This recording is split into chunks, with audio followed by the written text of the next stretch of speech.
Alhamdulillahi Rabbil Alamin, Rabbis samawati wal ard.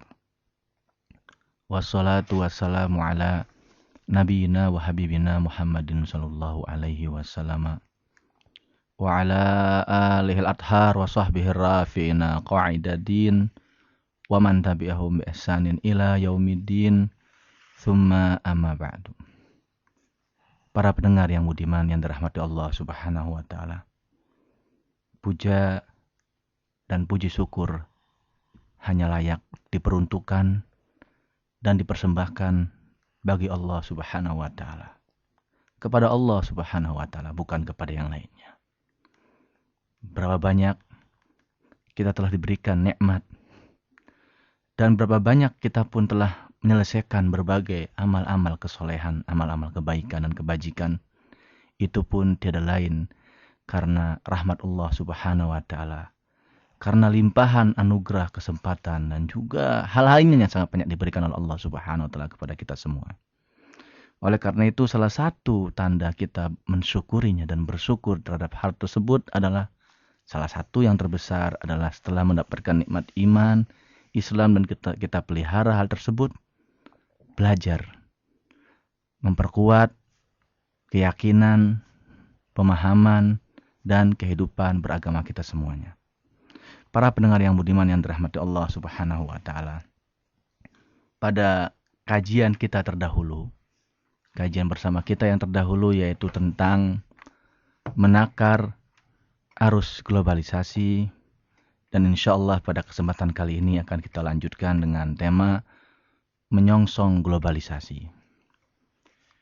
Hal yang perlu kita ketahui bersama sebagai landasan titik tolak bagi tema kita bersama yaitu menyongsong globalisasi adalah globalisasi dapat diartikan sebagai dua kenyataan ataupun dua hal. Yang pertama adalah globalisasi adalah hal yang wajar yang lumrah sebagai tabiat dari adanya kehidupan yang semakin berkembang, semakin maju dan semakin modern. Itu yang pertama. Kemudian yang kedua adalah globalisasi seiring dengan makna ataupun macam dan ragam yang pertama tadi ternyata adalah tiada lain.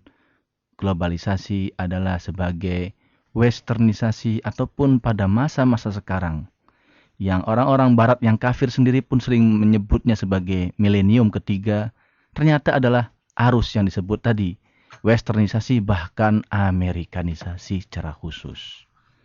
Sehingga sebagai seorang muslim yang cerdas, sebagai seorang muslim yang memahami ajaran agamanya dan melihat realita dengan jeli, harus memahami kedua hal tersebut. Karena beda sikap, beda hukum yang akan diperlakukan oleh kita semua terhadap kedua jenis dan kedua hal globalisasi tersebut. Para pendengar yang budiman yang dirahmati Allah Subhanahu wa taala. Pada kesempatan kali ini yaitu berkaitan dengan menyongsong globalisasi, kita akan sama-sama mengkaji analisa, kajian analisa dan juga tesis yang disimpulkan di antaranya oleh Syekh Dr. Ali Maqbul Al-Ahdal, bahwasanya globalisasi memiliki kurang lebih 4 bidang garapan, 4 medan dan juga 4 lapangan yang harus sama-sama kita pahami dengan baik. Jadi ada medan-medan globalisasi yang perlu kita ketahui. Menurut kesimpulan beliau ada 4 ataupun 5 bidang ranah yaitu majal dari globalisasi. Para pendengar yang budiman yang dirahmati Allah Subhanahu wa taala. Bidang, ranah ataupun medan dari globalisasi yang pertama adalah al-majalul iqtisadi, yaitu ranah ekonomi. Dulu ataupun beberapa saat yang lalu kita mendengar, bahkan akhir-akhir ini mulai santer lagi, yaitu tentang istilah neoliberal ataupun liberalisme ekonomi. Nah, bidang ekonomi termasuk bidang yang ditunggangi oleh globalisasi. Atau globalisasi membawa keliberalan dalam ekonomi. Para pendengar yang budiman yang dirahmati Allah Subhanahu wa taala. Ketika globalisasi memasuki medan, wilayah, bidang dan ranah ekonomi, maka globalisasi memiliki target, memiliki tujuan yang utama di antaranya. Yang pertama, wahdatus suq. Pasar tunggal. Nah, sekarang ini kita sedang memasuki pasar tunggal, yaitu pasar dunia. Kalau dulu pasar dikaitkan dengan lokal, misalnya pasar tradisional di tempat A, di tempat B, kemudian berkembang menjadi pasar tradisional dengan swalayan. Nah, sekarang pasarnya adalah pasar dunia. Pasar dunia yang tunggal, semua bebas bermain, semua bebas masuk, dan semua bebas melakukan transaksi ekonomi. Sekarang ada misalnya kita ada di ujung Bandung ataupun di ujung Bogor, di sana di ujung Venezuela ataupun Brasil, bisa bertransaksi melalui dunia maya misalnya. Melalui brosur yang sampai di sana ataupun di sini gitu kan. Itu yang pertama, globalisasi dalam bidang ekonomi adalah bertujuan untuk menciptakan pasar tunggal, pasar dunia. Nah, pasar tunggal ini ada segelintir dan memang realita demikian, sekelompok orang yang ingin menguasainya, yaitu Amerika dalam hal ini. Kemudian apalagi tujuan globalisasi dalam bidang ekonomi? Izalatul awaiq amama harokati ra'sil mal. Globalisasi dalam bidang ekonomi ditujukan untuk melempangkan jalan bagi kapitalisme modern. Jadi sebenarnya globalisasi dalam bidang ekonomi adalah kapitalisme, penerapan kapitalisme, penjajahan ekonomi. Lihat, bahasanya adalah yang kaya semakin kaya, yang miskin semakin belangsak dan tambah miskin. Itu demikian realita yang ada. Sehingga banyak yang kaya. Misalnya, sering kita dengar 100 orang terkaya di dunia menurut versi majalah A, majalah B. Tetapi realita yang sengsara dan miskin, bahkan yang gantung diri dan bunuh diri, ini jelas-jelas salah. Tetapi kenyataan dari hari ke hari semakin mencekam dan memprihatinkan. Banyak karena apa? Karena nggak bisa jajan. Anak SD nggak bisa jajan. Cuma jajan 2.000 saja nggak bisa, susah. Gantung diri, na'udzubillah min dzalik. Karena apa? Karena himpitan ekonomi. Karena kapitalisme semakin merajalela sebenarnya. Apalagi tujuan globalisasi dalam bidang ekonomi? Huriyatul iqtisad. Ekonomi bebas yang dikenal dengan ekonomi liberal. Bebas. Bahkan negara tidak boleh mengekang. Setiap pribadi bebas berusaha dan bebas mengeruk serta menguasai serta mengeksploitasi apa yang ada bagi kepentingan pribadi, golongannya, atau nyepretin sedikitlah urusan negara. Jadi negara pun sekarang tidak boleh ikut campur. Banyak itu sudah menerapkan seperti ini. Apalagi tujuan dari globalisasi dalam bidang ekonomi dikatakan ittikhadul dolar mi'yaron linnaqdi. Menjadikan dolar sebagai standar kurs, standar mata uang dolar. Kita bawa uang rupiah pergi ke satu negara lain, harus ditukar dengan dolar, berkurang pergi ke negara lain, berkurang lagi nilainya, berkurang lagi, berkurang semakin. Bahkan dalam hitungan berapa menit ketika terjadi krisis ekonomi moneter dunia, yang tadinya orang paling kaya jadi orang paling miskin. Kenapa? Gara-gara standarnya dolar. Karena dolar bisa berubah-ubah sesuai dengan permainan falas ataupun nilai kurs yang ada, dan sesuai dengan permainan pialang dunia jahat, busuk, dan keji yang didalangi oleh orang-orang Amerika dan disetir oleh orang-orang Yahudi. Ini realita. Banyak sekarang krisis moneter itu dunia melanda. Ini edisi ketiga, jilid ketiga, bukan edisi yang pertama. Sudah berapa kali dunia mengalami krisis moneter seperti ini. Akan bangkit tahun 2008. Kenyataan masih susah. Ntar 2010. Mudah-mudahan demikian gitu kan. Kemudian apalagi tujuan dari globalisasi dalam bidang ekonomi dikatakan adalah tahwilul mujtama'at ila dualin muntija wa mujtama'at mustahlika. Kemudian globalisasi dalam bidang ekonomi adalah memberikan ada dua golongan, dua strata. Jadi ketika sekarang globalisasi melanda dalam bidang ekonomi, masyarakat dunia, negara akan dibagi dua macam, dua blok. Yang pertama adalah blok produsen, negara-negara penghasil. Yang kedua adalah negara-negara konsumen, hobinya melakukan belanja konsumtif. Nah sekarang realitanya ada. Kita tidak sanggup mengekspor dendeng. Karena apa? Kalah saing dengan daging mentah. Gula saja, yang dulu kita termasuk bisa swasembada gula, bahkan pernah sedikit mengekspor gula. Sekarang gula-gula dari luar negeri masuk ke Indonesia dengan bebas. Kenapa? Karena dalam hal tersebut kita dikatakan negara konsumen, yang lainnya adalah negara produsen. Bahkan banyak sinyalemen dan sinyalir dari banyak pakar mengatakan kita hanya bisa mengekspor kemiskinan, pembantu, dan juga sampah, katanya. Na'udzubillah min dzalik. Mudah-mudahan tidak demikian. Ini tantangan, ini realita. Para pendengar yang budiman yang dirahmati Allah Subhanahu wa taala. Globalisasi dalam bidang ekonomi hanya cukup sampai di situ, tidak ternyata mempengaruhi gaya hidup. Gaya hidup sekecil apapun ternyata sekarang terpengaruh, karena bagi seorang muslim wal akhiratu khairu wa abqa, tetapi dalam realita bagi banyak orang khususnya yang ada di hadapannya yang harus dihadapi dengan segera adalah faktor ekonomi. Jangan bicara agama mas, kita lagi butuh ekonomi. Jangan bicara agama mas, kita lagi kelaparan ini.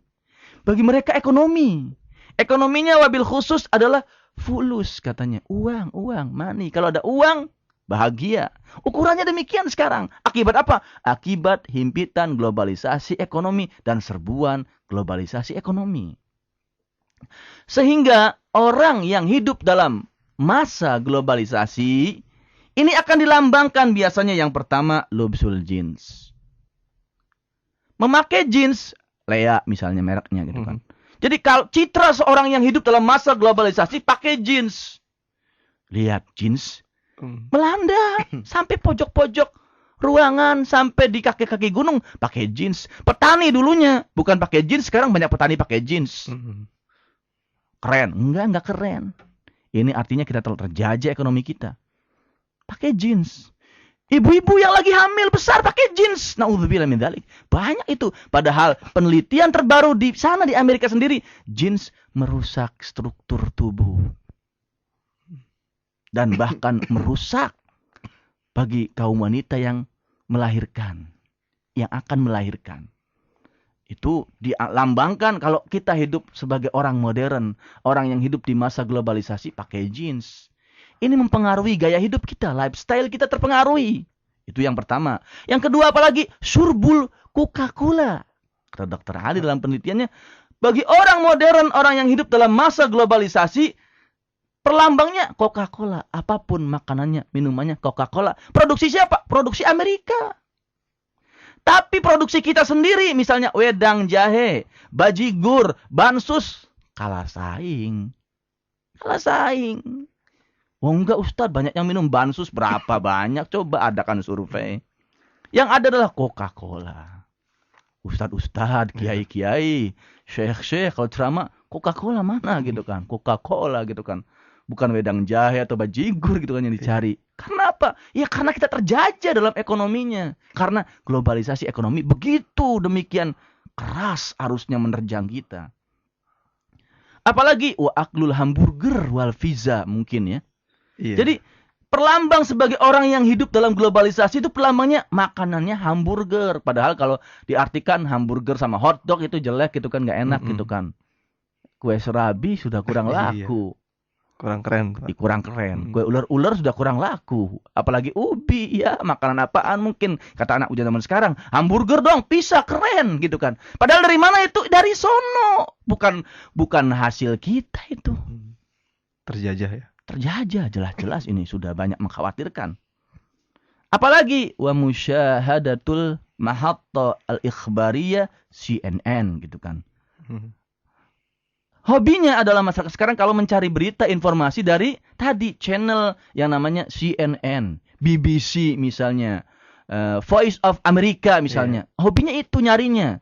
Dari, itu mah dalam negeri. Cere katanya. Itu mah nggak bisa dipercaya dalam negeri. Beritanya kurang up to date. Nah, banyak A-nya gitu kan. Tapi kalau dari luar negeri, percaya 100%. Keren, perlambang modern gitu kan. Terjajah dalam ekonomi kita ini.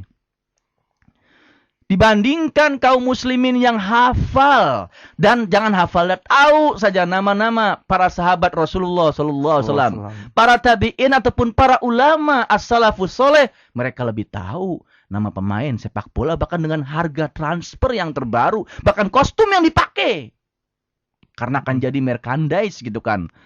Iya, shawl, berupa kaos misalnya gitu kan. Hafal yang demikian. Benar-benar terjajah ekonomi. Kita harus mengakui terjajah. Hal ini pun pernah diakui oleh mantan presiden Prancis, yaitu François Mitterrand. Dia pernah mengingatkan bangsa dan rakyatnya. Dia pernah berdiri di hadapan masyarakat ekonomi Eropa, MEE. Hati-hati. Dia sangat keras memberikan kritik. Hati-hati munculnya fenomena pemakaian jeans. Baru satu yang beliau katakan, pemakaian jeans di kalangan pemuda Prancis dan Eropa pada umumnya. Beliau sudah menaksirkan hati-hati, ujung-ujungnya lengser. Lengser ke Prabon, kalah dalam pemilu karena dianggap keras. Sekarang Eropa alhamdulillah mulai bangkit. Mereka mendirikan MEE, Masyarakat Ekonomi Eropa. Mereka membuat euro untuk menandingi dolar. Tapi kesadarannya cukup telat. Tetapi sudah satu kekuatan penyeimbang. Kemudian mereka pun membuat fakta pertahanan Eropa yang dikutak-kutik. Jangan terjadi kalau bisa gitu kan. Kenapa? Ini bahaya ini bagi Amerika. Bagi Yahudi bahaya sekali gitu kan. Nah, ekonomi berperan besar. Ternyata globalisasi yang paling kuat dan identiknya globalisasi adalah tentang ekonominya. Karena demikian cengkraman ekonomi. Jadi sekarang adalah kapitalisme, imperialisme, penjajahan. Modern bukan melalui senjata, tapi melalui kekuatan ekonomi, melalui lobby-lobby ekonomi. Dan sudah banyak yang terjadi itu. Dan sudah banyak diingatkan hatta oleh orang-orang yang sekuler, hatta oleh orang-orang yang berpaham umum sekalipun. Apalagi kita sebagai kaum muslimin yang cerdas, harus lebih mengetahui dan lebih jeli tentang hal tersebut. Apalagi kaum muslimin diperintahkan untuk mengetahui sejarah. Bahkan kaum muslimin harus membuat dan mencetak sejarah dunia. Para pendengar yang budiman yang dirahmati Allah Subhanahu wa Ta'ala. Itu yang pertama. Kemudian ranah ataupun bidang yang kedua dari globalisasi adalah al-majalul ijtima'i, yaitu bidang sosial kemasyarakatan. Nah, ketika globalisasi menyentuh ataupun harusnya menyerempet bidang sosial kemasyarakatan, maka globalisasi identik dan sangat-sangat identik dengan taghrib atau westernisasi dan tamrik, Amerikanisasi. Sangat identik sekali dengan Amerikanisasi. Disengaja karena memang ada konspirasi besar-besaran, atau tidak disengaja. Kenapa? Karena kita merasa, mengakui dan sudah mengklaim diri sebagai negara yang kalah, negara yang terjajah. Karena dalam teori dinyatakan, khususnya teori sosiologi, bangsa negara, siapapun yang merasa dirinya terjajah dan kalah akan mengikuti sang pemenang. Sehingga sekarang panutannya adalah artis. Diganti dengan nama selebritis misalnya. Selebritisnya adalah selebritis Amerika, Hollywood. Ketika ada konser Mariah Carey misalnya gitu kan. Atau Avril Lavigne dan sebagainya, bayarannya mahal, jutaan rupiah pun datang dari kampung berduyun-duyun. Bahkan orang yang nggak bisa nangis dan menyesal pakai kaos oblongnya doang yang bergambar. Naudzubillah min dzalik.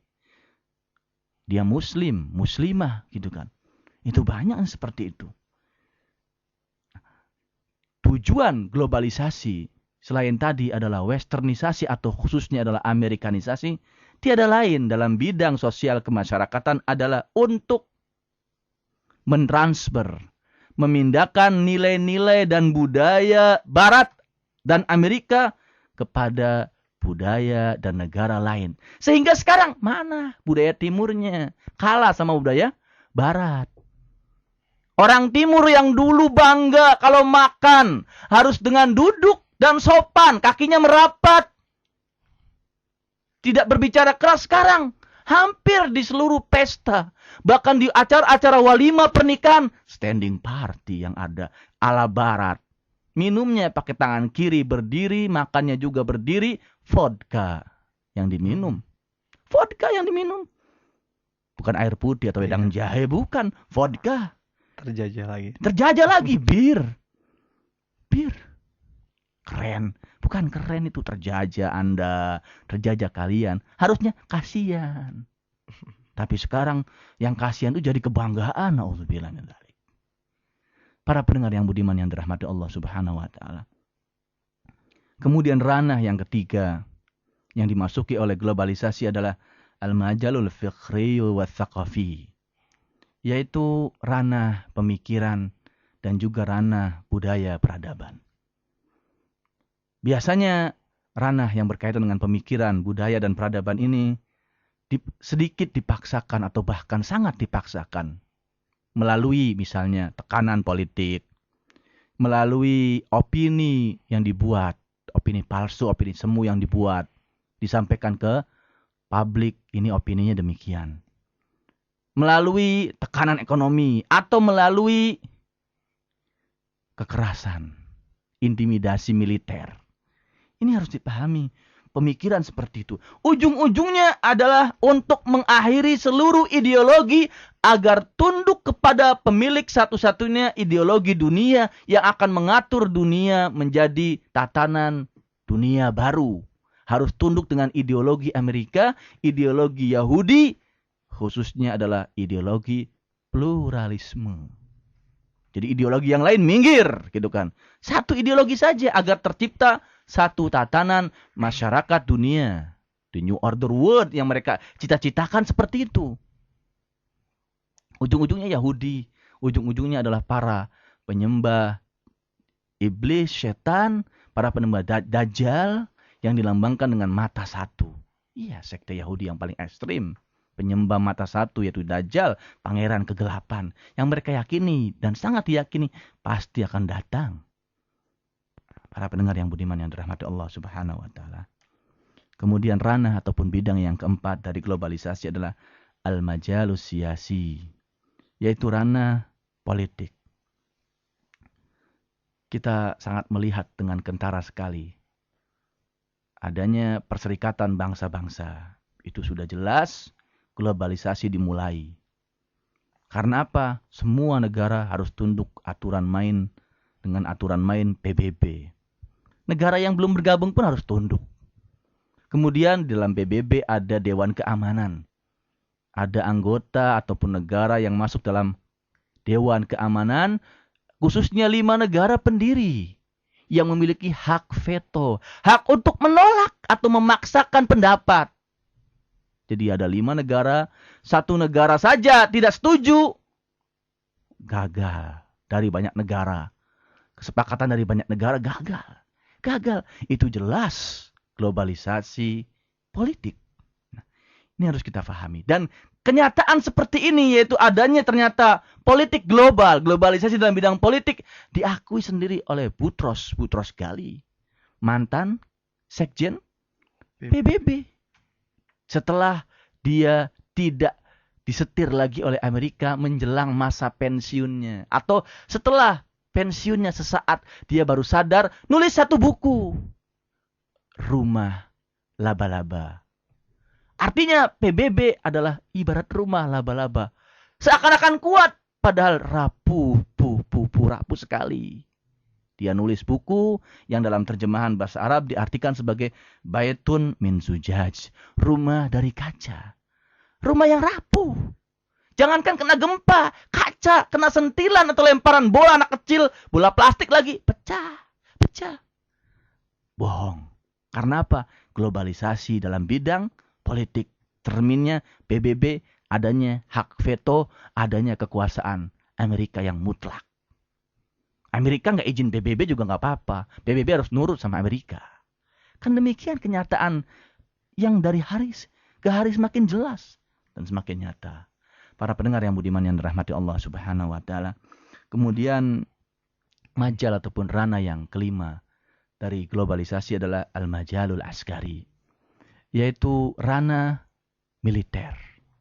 Wah, ngeri seakan-akan. Nah, globalisasi dalam bidang militer biasanya ditandai dengan adanya perjanjian-perjanjian. Tetapi ujungnya adalah perjanjian dibuat untuk dilanggar, bukan ditaati. Itu banyak. Fakta-fakta militer dibuat. Yang terkenal dulu adalah fakta militer Atlantik Utara, fakta Warsawa, kemudian fakta yang dibuat oleh Amerika, NATO gitu kan. Dan sekarang sedang diusahakan fakta pertahanan Uni Eropa gitu kan. Nah, ujung-ujungnya adalah ya sama-sama kita lihat fakta-faktaan gitu kan. Perjanjian-perjanjian militer, perjanjian-perjanjian sering dilanggar ujung-ujungnya gitu kan. Baik bersifat lokal, regional, ataupun internasional dunia. Faktanya ujung-ujungnya adalah dilanggar, tidak disepakati, dan hanya memakan korban negara-negara kecil. Negara-negara besar aman. Tidak boleh saling mendahului, tidak boleh saling menyerang, tapi negara-negara kecil tercengkram.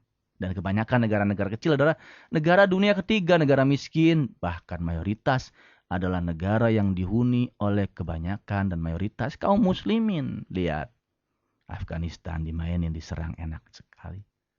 Negara-negara pecahan Balkan yang dihuni oleh kaum muslimin, Chechnya, Azerbaijan, Dagestan, Turkistan, Tajikistan dibombardir seenaknya.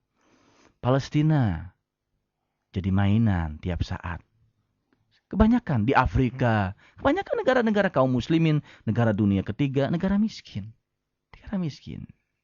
Nah ini yang harus kita pahami, demikianlah 5 ranah ataupun bidang yang digarap oleh globalisasi. Para pendengar yang budiman yang dirahmati Allah Subhanahu wa taala.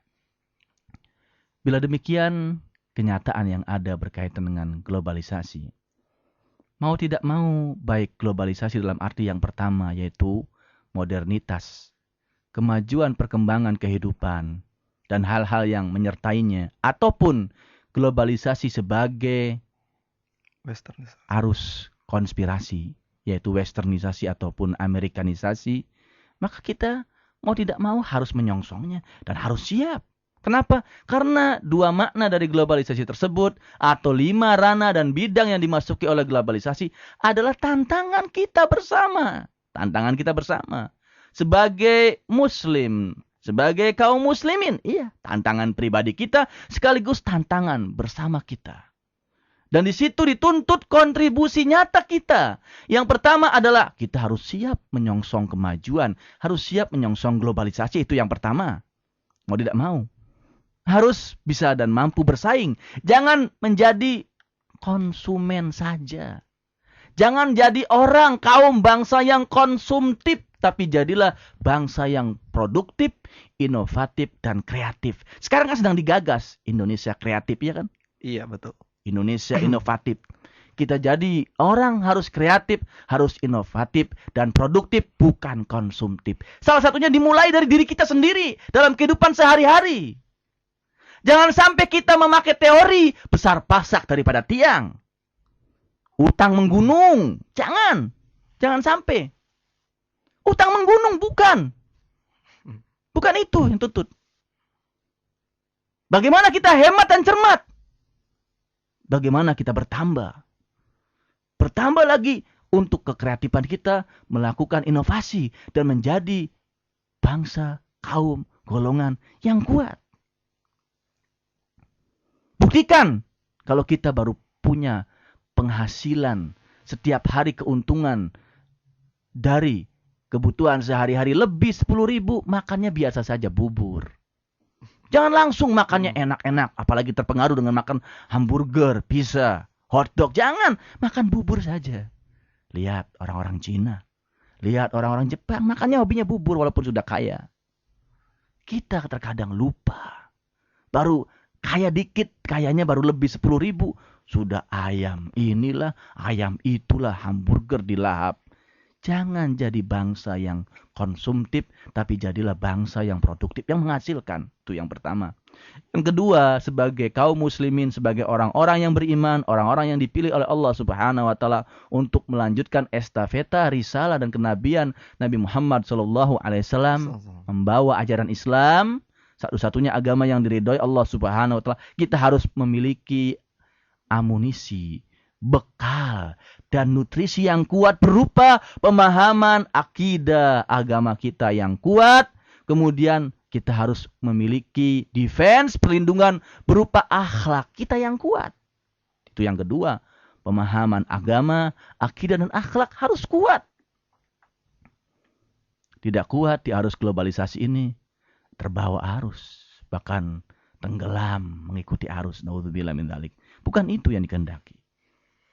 Kemudian yang ketiga adalah kita harus menjaga identitas kepribadian kita. Identitas kepribadian kita harus jaga. Sebagai seorang timur yang beradab, jagalah adat ketimuran yang beradab. Sebagai kaum muslimin, jagalah syakhsiyah Islamiyah kita. Jagalah identitas keislaman kita, jaga. Jangan dibiarkan centang berenang, jangan dibiarkan mengambang, mengikuti arus. Kita mah terserah arus saja. Globalisasi ke barat, kita ke barat. Globalisasi ke timur, kita ke timur. Jangan. Rugi yang demikian. Rugi sekali. Kita harus menjaga identitas ketimuran kita sebagai orang yang beradab. Itu yang pertama. Yang kedua, yang paling penting adalah menjaga syakhsiyah Islamiyah kita. Kita bukan tanpa aturan. Ada aturan. Aturan Islam. Jelas. Way of life kita jelas. Islam. Sinar kita, pelita dalam kehidupan kita, Islam. Jelas sekali.